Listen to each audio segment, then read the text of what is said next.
bu ci mbiru Karim mais jafe ci mbiru Aliou Sall parce que pétrole la te daf ci laaxaale Angleterre laaxaale ci feneen ak feneen mën na mucc Sénégal mais ndax yaakaar nga ni mën na mucc bitim réew. ah su fekkee amul lu mu def mën na mucc. non bu fekkee waaw mais bu ñu demee ba amnistie am ci wàll kay mooy am na lu mu def. moo tax ñu wax loolu. nañ xaar on va attendre. Ablaye ndax yaakaar nga mën na mucc fépp. non xam nga. bu fekkente ni jëf am na ba amnistie am ci wàll. non li xew fii dëggu fii du dëggu bitim réew. ok vraiment loolu moom baax na ñu koy wax. c'est important. mais nag mën na koo yoonal maanaam mën na koo dëgëral. c'est-à-dire bu ñu demee aussi ba ne xam nga tey vraiment am na loo xamante ne xew na Afrique du Sud. ba ñu demee ba def seen vérité et réconciliation. vraiment kenn toppatul. kilifa goo xamante ni defoon na njombe. lu ko jiitu. Rwanda aussi donte nag am na ñoo xamante ni baalu ñu leen devant la justice pénale internationale ndax am na ñoo xam ne bu leen ñu ngi leen di topp. mais vérité et réconciliation bi tax na lu bëri dal. donc dina ci am impact forcément.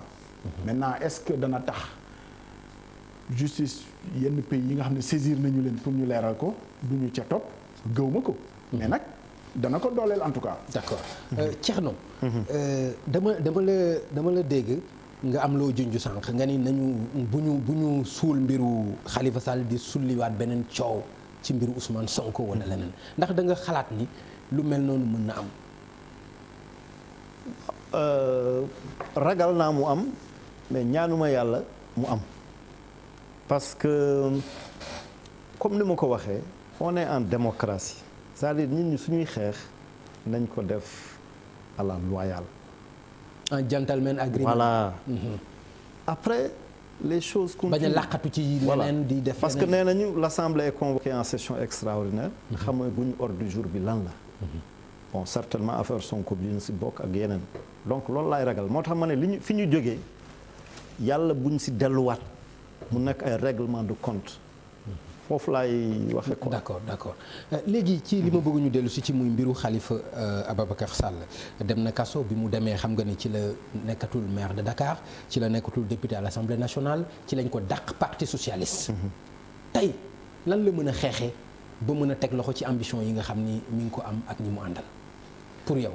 li ma gëm mooy que Khalifa militant socialiste yu bëri moom moo nekk seen biir xol. gëm naa ni mën na récupérer l'appareil du parti socialiste même su ko tuddewul samp beneen parti te gëm naa tamit ne mun na jubóog ku mel ni Aminata Mbengue Ndiaye demee sax kooku mun na ko jox parti bi parce que sooy fàttaliku dem ci yàlla Ousmane Tanor Dieng avant muy génn àddina ñaanoon na yàlla ñoom ñëpp ñu jubóo bi mu recevoir Bamba Fall donc gëm naa ni que Aminata Mbengue Ndiaye mun na jubóog Khalifa mun nañ àndaat gëmuma ni que Serigne Mbaye Thiam Aminata mi ngi biir Benno Bokk Yaakaar Aminata. waaw mais en politique lépp mën na am. waaw Aminata. bu mu la bett sax que ëllëg si biir président Macky Sall recevoir kii Khalifa c'est pas impossible. c'est pas impossible. donc moo tax ma ne Aminata mën na jox parti bi Khalifa. mais gëmuma que Serigne Mbaye Thiam. nangu même su dee waa PS Khalifa lañ gën a bëgg mu topp ci ginnaaw. waaw mais moom lan la représenté ci parti bi moom bu à part mu nekk un ministre de la République lan la représenté du base du leneen loo xam ne lu ñu mën a wax la moom Serigne Mbaye Thiam par exemple ci catégorie ay Khalifa wala Aminata Mbengue Ndiaye est-ce que boxe na ak ñoom ci benn ring. non même Aminata Mbengue sooy xool amatul base. bu mu mën a wax amatul parce que nekkatul maire. mais li mu mën a am Louga.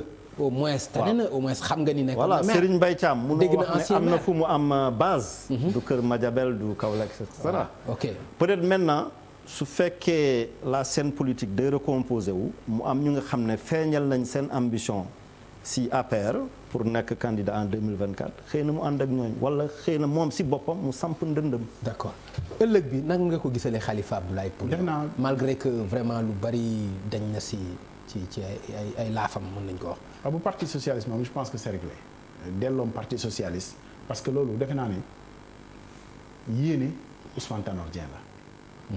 te xam nañu diggante Ousmane Tanor Dieng Aminata Mbengue ak Serigne Mbaye Thiam.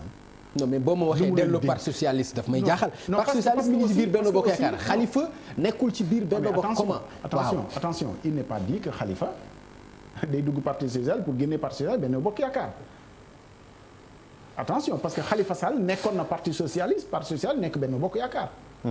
attention Khalifa nekkoon na parti socialiste en même temps parti socialiste. mais bokkul ak par exemple mu nekk leader bi bokkul ak par exemple dans l'avenir mu nekkoon leader bi. mais il n'est toujours pas dit que mooy nekk leader.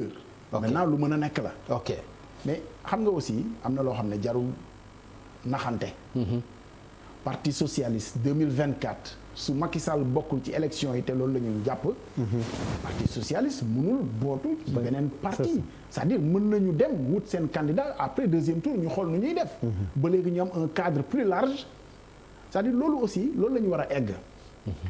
parti yi bañ a bootante ci premier tour ku ne mën nga wuti. après nag mën nañu déggoo. ci deuxième tour c'est-à-dire deuxième tour li intérêt bi mooy faut pas que tout le monde pense que ñëpp candidat opposition la ñu war a jàppale. mën nañu am deuxième tour boo xam ne wure lay doonaat. entre ñi nga xam ne nii ñoom parti candidat mouvance présidentielle bi la ñuy jàppale ak ñi nga xam ne opposition la ñuy jàpp loolu bu sax mooy intérêt wu jeu démocratique. mais du nañu dem rek après ñun ñëpp ñu sot ko. parce que loolu finalement day fausser lu bari. parce que sot yomb na. yóbbu kenn deuxième tour sot ko loolu mooy indi sax souvent suñu chef d'état yi gisoo ci kenn kuy nangoo dem deuxième tour. ba ci foqati. mais bu fekkee ni deuxième tour bu ñu demee mu doonaat wure. ñu xool ci ñi placé wu sax ñii dinañ jàppale candidat opposition bi ñii bootu ci ginnaaw candidat parti présidentiel bi.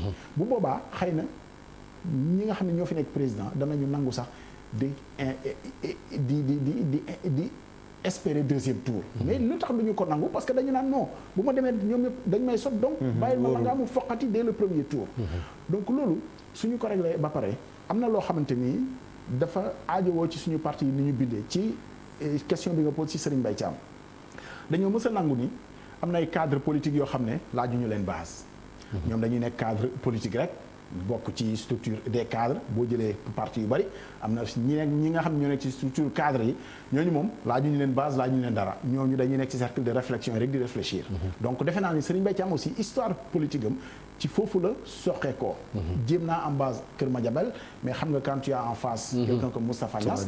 defe naa ni di nga am mal à exister. mën nga ko daaneel nag comme Ziguinchor amoon na kàngam boo xam ne Robert Sagna PDS amoon un jeune bu ñu promouvoir ba daaneel ko mais.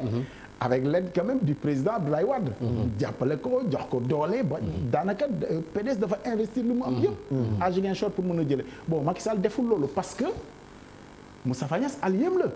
donc mënoo gis sax ñu samp kenn en face de Moustapha Niasse ba muy am base à Kër Madiabel. donc loolu yëpp ci configuration politique bi la et puis bon Serigne Mbaye Thiam defe naa ni ci cadre yooyu la cadre politique yi nga xam ne ci cercle de réflexion yi lañ doon nekk donc jéemu ñu implanté wu am ay base ak yooyu c'est pas une tare forcément pour ne mënul a jiite parti bi cadre la bu valable defe naa ci wàllu réflexion ak ci jaar-jaaram sax ci politique ci biir parti socialiste mais c'est vrai boo amee ku mel ni ki Khalifa Sall en face ci capital bi def naa ni yeeyoo na moom mu aspiré jiite parti social parce que aussi jiite na structure parti bi yëpp quoi amul dara loo xam ne parti social desel na ko. d'accord ñi ngi koy wax mel ni luy yomb lay doon Khalifa retourné parce que ni ma déggee ngeen waxee ko doon dafa mel ni lu yomb lay doon Thierno pourquoi ngeen jàpp ni dafa logique dafa war a mën a nekk dafa war a nekk lu yomb ak li fi jaar yëpp aussi vraiment.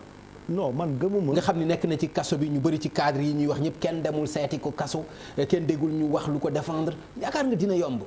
non c'est-à-dire Khalifa gëmuma c'est-à-dire PS nu mu nekkee nii que moom mu dugaat si moo tax ma ne la sànq mën na samp ndëndam am beneen parti socialiste genre parti socialiste authentique ou parti socialiste rénové yooyu yëpp am na. voilà léegi parce que moom xam na nu ñuy defee politique bi mu génnee fan la njëkk a dem du Massalikal Jinaan après dem Grand Yoff après dem Tivaouane après dem bu ñu ne cathédrale donc xam na ne aussi mu ngi ci xolu nit ñi xam na ne appareil parti socialiste ni muy fonctionner parce que depuis bu mu nekkee ndaw si la màggee daanaka loolu rek la xam donc loolu mën na ko may chance mu am doole. waaw mais bul fàtte itam bi mu demee ci kaso bi.